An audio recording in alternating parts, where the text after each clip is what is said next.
The deer forests. Even landowners protest against deer forests.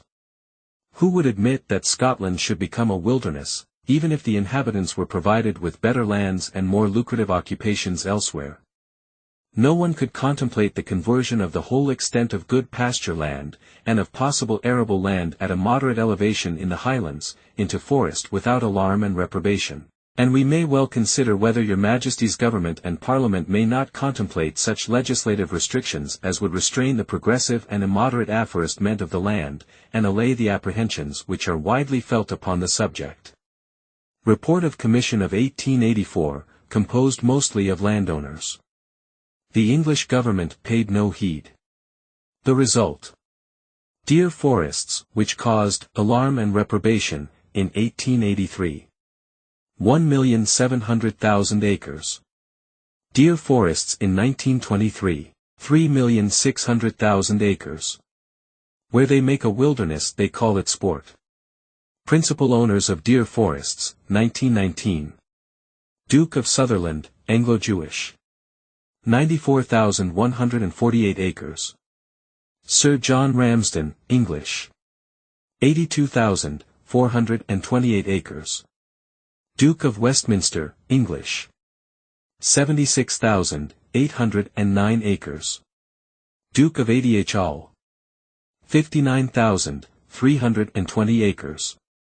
Duke of Argyll. 55,507 acres. Duke of Portland, English. 46,866 acres.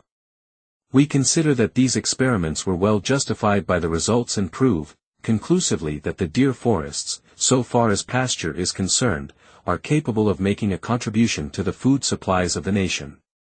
Government Commission of 1919. The following two extracts are taken from an article entitled, The Huns at Home, and written in 1917 by the Right Honourable Thomas Johnston, MP, now Secretary of State for Scotland.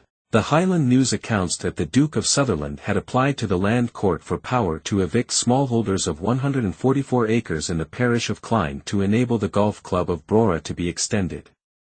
He also endeavoured to evict an old man of 83, Mackay, of Noken, who had 3 sons with the colours, in order to extend a grouse moor. Highland News, 2 October 1915.